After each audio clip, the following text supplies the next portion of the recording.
मीखल की थबक तौरक्लबदे minister ओइगेरा MLA ओइगेरा मरु कोकलगा चपचाना वारकने committee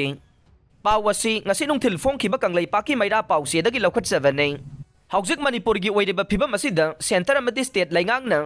mikhal gi damak langba horakpagi mami tarakliba si yamna laibak thiba mane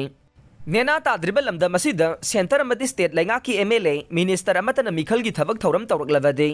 miyamna miyoy adu maru koktuna chapchana warakani haina khwairambal ima kaithel joint coordinating committee KIK JCC na akan bawafam phongdokre ngasi manipur press club ta pangthokiba pawgi mifam amada committee gi convener Laisram Memana hai thama pan helaklaba irang ase loisinaba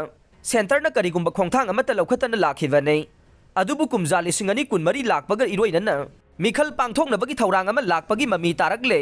manipur gi nena tadana leiriba fibam asida mikhal ga mari leinaba mifam na chingba thabak thoram amata pangthokpa yaroi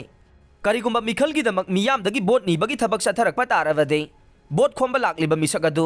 mama oibising na maru koktuna chapchana warakani hai khe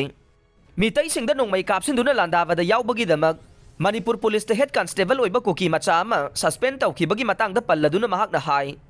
lamda masida ain lai haiba khangalliba churachandpur gi SP amade DC sindokadabani loinana Siamlal Pol suspend tawba yaningdi haina Sisipur gi mini secretariat yauna sarkar gi loisang sing thugai yakhaibagi thawong yaningde center amadi state laingang nasu ain gi wangmada thabak tawriba amade sarkar gi loisang sing thugai bada yauriba kuki sing faduna ain gi oiba chapchaba thabak laukhatuna matik saba sairak pigadavane Sisipur da thokiba thogdok aduda laingang na yengduru leithokba manbagi thawong ama chathakiba se laibak thivane karigidamak thogdok aduda laingang na central forcing thajinduna irang laksinaba amade mara laiba sing fadavagi maram su hanglakle manipur da thogle ba irang asina hek haurakpadagi leiriba central forcing ase kuki sing ngaktuna makhoina tawriba thabak sing yengnaba leiribra haina hangladuna Laisram Memana hai prime minister amadi state laingang na central forcing thamliba sigi chapchaba maram adu miyam da khangan gadavane madu ngamdaba tarabade khulngakli baisa sing faba punba tawba yaroi karigumba faba punba taroklabade madugi mayokta mama oibising na chapchana thengnagane